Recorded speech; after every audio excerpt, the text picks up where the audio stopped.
Hi, here's some funny paper bag puppets that I think the kids will like to make.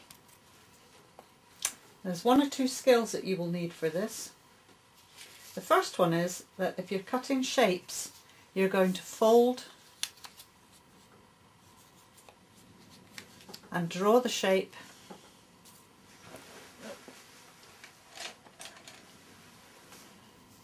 and when you cut it, you'll cut out two. I'm going to do circles for this puppet, but it could be ovals or squares or anything you like. I found my inspiration from a birthday card that my daughter sent to me. It was covered in monsters, and when I saw it I thought I'd like to make paper bag monsters with the kids at school. So I'm cutting out with the paper folded,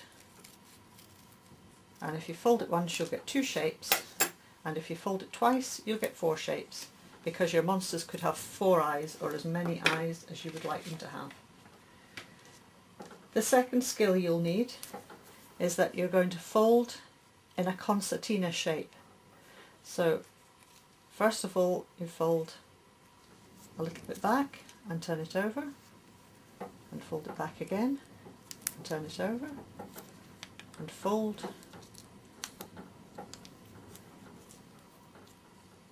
until you have that shape.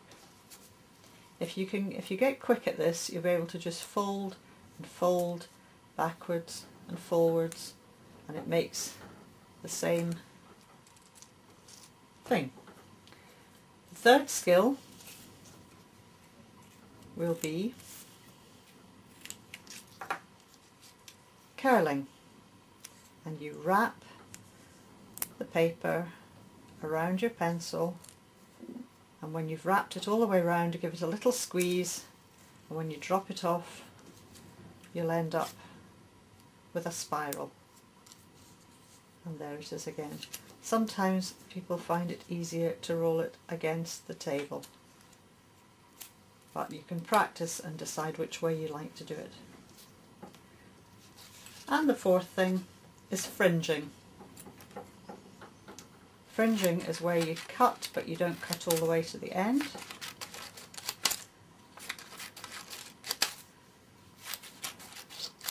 And you end up with something that slightly resembles a grass skirt.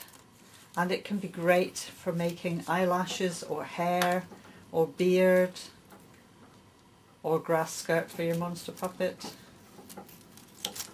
And you can make them big, or you can make them small.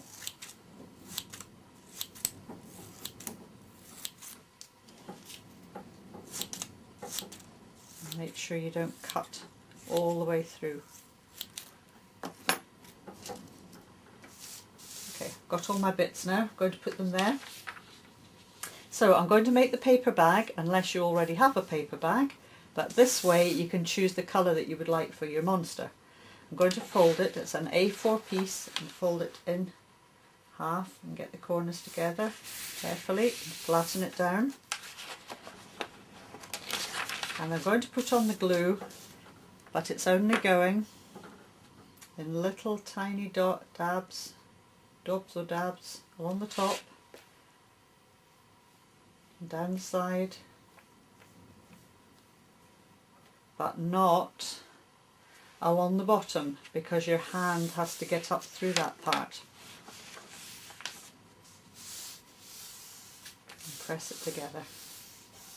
And don't be tempted to start playing with it just now, because the glue isn't quite dry. Now you have to decide where you would like your things to be. You could have your eyes up on stalks, or you could have his eyes out to the side, or you could have a line of a few eyes if you like. I'm going to have mine on my zigzag bits of paper. Very handy to have springy eyes in case you need to look somewhere high or somewhere low or out to the sides. Like so. I'm going to put on some eyelashes. I'm going to use these fringed bits for his eyelashes. There they are. Okay, Now I'm going to use oil pastels. I'm going to put that pupil in there. And later on it's oil pastels I shall be using to decorate it with, because the colours show up nice and clearly. Like so. Now I'm going to put a strip across the middle to give him, to sort of separate the top and the bottom really.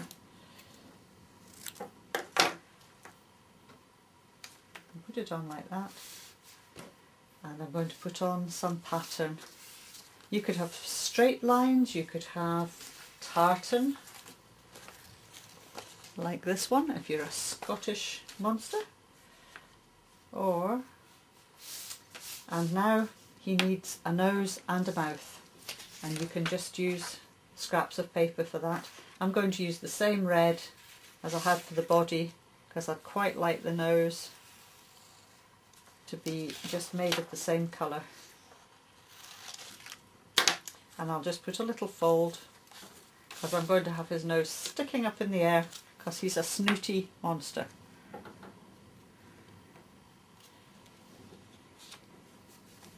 And I'll draw his nostrils.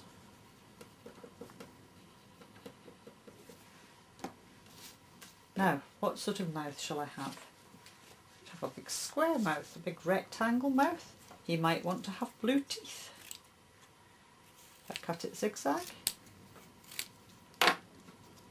I'll have some triangles for his teeth.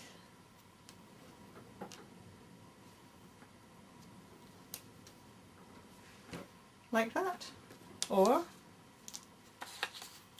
I can fold the paper and make a curve. Cut out a shape for the mouth. Like that. Or even take out a shape from the inside.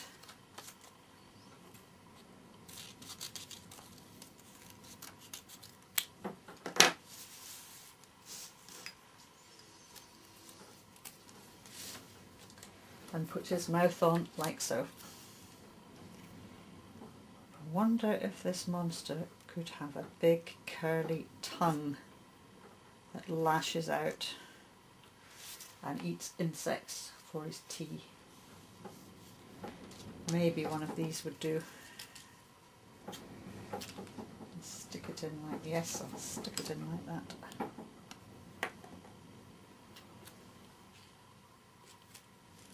And you don't have to use all the bits. I don't need that bit. Just leave that for another time.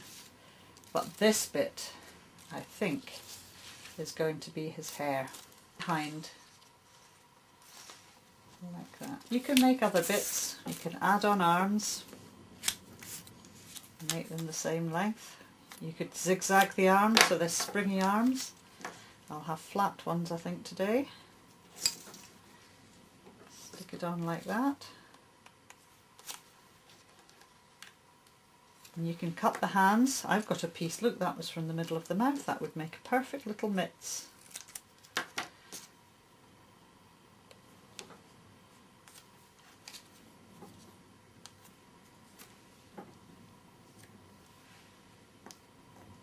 And there